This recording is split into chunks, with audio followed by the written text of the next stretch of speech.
इस सब के बीच एक बड़ी जानकारी, भारत चीन स्पेशल रिप्रेजेंटेटिव लेवल मीटिंग की तैयारी। भारत चीन स्पेशल रिप्रेजेंटेटिव मीटिंग की तैयारी आपकी स्क्रीन पर। भारत चीन में सीनियर लेवल की बैठक संभव। बैठक में भारत से एनएसए अजीत डोभाल होंगे शामिल।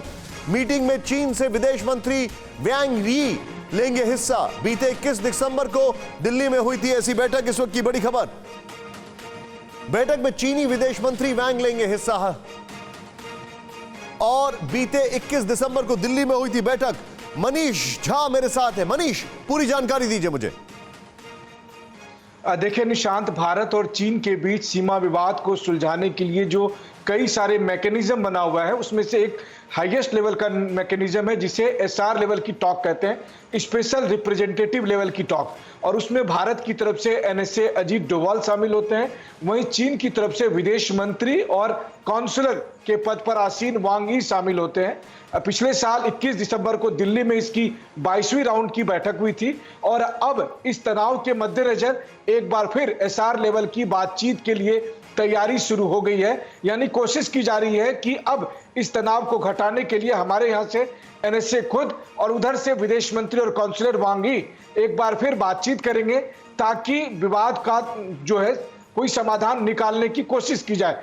मैं आपको बताऊं कि जब 21 दिसंबर को 22वें राउंड की बैठक हुई थी और उसके बाद जो आधिकारिक बयान जारी किए गए थे, उसमें यह तय हुआ था कि दोनों देश जल्द से जल्द सीमा विवाद को सुलझाएंगे और उसके लिए अर्ली हार्वेस्ट वर्ड का भी इस्तेमाल। एक मिनट, मैं क्विकली यहां पर एक सवाल पूछूंगा स्कंद सर से। स्कंद सर, मेरे मन में एक सवाल आ रहा है और ये मैं एक पॉपुलिस्ट सवाल पूछ रहा हूं, मे बी डिफाइज लॉजिक, लेकिन अगर हम पाकिस्तान से ये स्टैंड ले सकते हैं कि no talks till you stop terror, तो क्या हम चाइना के साथ भी वही चीज कर सकते हैं कि till you don't retract no talks till then? जब तक आप पीछे नहीं हटेंगे बातचीत नहीं होगी। नहीं, मैं समझता हूँ, देखिए चाइना अपने दुश्मन को बहुत अच्छी तरह उसको समझना बहुत आवश्यक है देश को। चाइना पाकिस्तान नहीं है।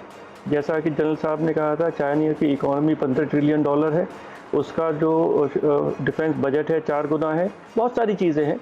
भारत को मजबूती के साथ चाइना को बताने की ज़रूरत है कि हम पीछे नहीं हटेंगे। जब चाइना ने वियतनाम पे ऊपर हमला किया था 1979 में, तो देंग शाओपिंग ने कहा था keep fighting but keep talking.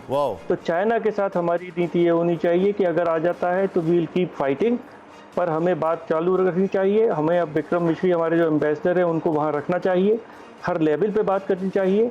और क्योंकि देखिए चीन हमारा पड़ोसी रहा है और रहेगा, और लड़ाई की स्थिति किसी देश के लिए अच्छी नहीं है। भारत प्रधानमंत्री ने बड़ा क्लियरली कहा कि हम विकासवाद में विश्वास करते हैं। अगर लड़ाई हमारे ऊपर थोपी जाएगी, अब लड़ेंगे ज़रूर, पर हम हमेशा बातचीत के लिए तैयार हैं और पीस के लिए तैयार है। उन्होंने ये भी कहा था कि पीस कोई वीक देश नहीं, पीस शांति की इच्छा कर सकता है। तो इस समय जो हमारा पूरा वहाँ पे बिल्डअप चल रहा है, ये दिखाने के लिए है कि हम लड़ाई के लिए तैयार हैं, हमारे पास शक्ति है, हम बलवान हैं और अब हम आपके दांत खट्टे कर देंगे, पर हम आपसे बात करने के लिए भी तैयार हैं। आप यथास्थिति अप्रैल की है वो बरकरार कर दीजिए और फिर आगे देखेंगे क्या होगा। मैं समझता हूं कि अगर अजीत डोभाल जी और वांग यी में बातचीत होती है, ये एक बहुत ही अच्छी चीज़ है, क्योंकि देखिए मिलिट्री लेवल अपनी लोकल डिसएंगेजमेंट की बात करेंगे, डिप्लोमेटिक लेवल पे भी जो बात हो रही है, हमारे जॉइंट सेक्रेटरी नवीन श्रीवास्तव और ये सब कर रहे हैं, वो एक लेवल की होती है।